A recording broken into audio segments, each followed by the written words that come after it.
For decades now, we've said high-salt diets are bad for our health. But what is the real deal?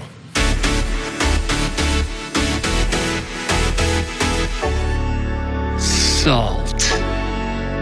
So sinfully seductive and delicious. But those pesky doctors have been salty over sodium for centuries, claiming excessive salt intake causes high blood pressure and heart disease. But could the assault on salt be unsubstantiated? Alas, there's hope for you sinful snackers. There's new evidence that salt could save your life. So, which is it, docs? Should we slash the sodium, or should we shake it like a salt shaker? We're about to have this salty debate with Doctor of Pharmacy James DiNicolantonio, the author of The Salt Fix, and cardiologist Dr. Nieca Goldberg. Welcome to you both. All right, I'm going to acknowledge that this will be a bit of a debate. The reason this is important is this affects each and every one of you in the audience, all of us on stage, everyone watching at home. This is such an important topic. But James, to get this started, because you're really instigating this debate you wrote a book, The Salt Fix, and you basically say you can't get too much salt. Talk to us. Yeah, so if you look at the highest salt eating populations, Japan, South Korea, France, they all live the longest and they have the lowest rates of coronary heart disease mortality. And so in my book, I actually show that we're at a much greater risk of salt deficiency than salt excess because so many things cause us to lose salt. So if we consume just 4 cups of coffee, we lose over a full teaspoon of salt in the urine in just 4 hours. And yet every guideline tells us to consume less than a teaspoon of salt. So it just makes no sense. And so people are different. If you exercise a lot and you're being told by your doctor to cut your salt intake, that can lead to heat stroke, circulatory collapse, muscle spasms, muscle fatigue. I mean, I've had patients come up to me saying that their heart palpitations no longer are occurring by upping their salt intake. But just to be clear, are you saying to every single person out there that you can't get too much salt? So salt intake is actually controlled by the body. So we know this because if animals are depleted of salt, they somehow know to go to a salt lick. So same thing happens in humans. Your body controls salt intake, and we should be listening to those cravings because it's guiding you to better health. Humbly, you know who controls salt intake? The food manufacturers, because there's a lot of sodium in a lot of products. Now, I'm glad we're talking about this because you raised some very valid points, but Dr. Goldberg, obviously, is a cardiologist. I have a feeling you're going to take an opposing view here. Well, the concept of the high-salt diet that James is proposing, it frightens me that to have one of my patients follow that diet, that's scary because it could kill them. The populations that were studied in Japan and Korea, it's not just about their salt intake. They have a whole different lifestyle. They have a diet that's less in processed foods. The standard American diet is very high in processed foods. It's high in sodium, it's high in carbs, it's high in fat. So we can't just glamorize one mineral. We have to look at the whole body.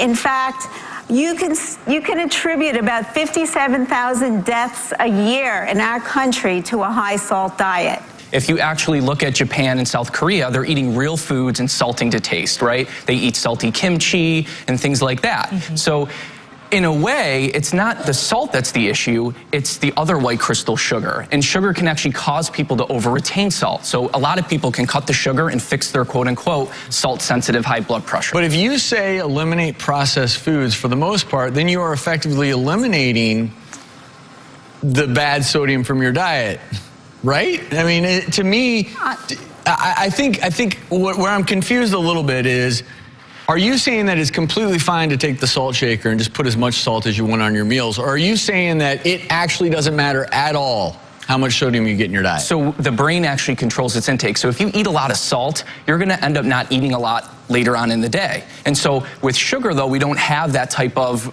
flipping aversion signal with salt. And so your body's going to control the intake, and your kidneys will just flush out whatever salt it doesn't need. I'm secretly happy that James is here to present this part of the research because I'm one of those salt shaker people. I love salt. People laugh at me and they say I should walk around with a salt lick like a rabbit. I mean, it's so yummy. And so I know that recently we've had this so good. it makes food so good. And so anyway, all I'm saying is it's interesting to see the debate. It's interesting to see the other side and to kind of see what other components of these studies are really driving the research. And so I'm comforted by the fact that if I'm eating less processed foods, maybe I can salt my food. Dr. Goldberg, there's no question the association of salt and hypertension in a certain group of people. Well, I want to point out something to everyone here. The salt from the salt shaker represents only about 5% of our salt intake. 75% of the sodium that we take in our bodies is determined by the food industry and restaurant and processed foods. And if you just cut back and tell them in the restaurant to put the sauce on the side, you can actually reduce the sodium in your meal and cutting back on processed foods. Dr. Goldberg, we know how you stand, but James, so what are you telling us? I'm telling people what's the take home for us in terms of the salt that we're There's eating? so many disease states that cause salt deficiency. Okay, there's 20 million Americans with sleep apnea and they don't know it, and they lose twice the amount of salt in their urine at night. That's why they're waking up at night peeing all the time. They're getting flushed out of salt. There's 20 million Americans with hypothyroidism, which causes salt deficiency.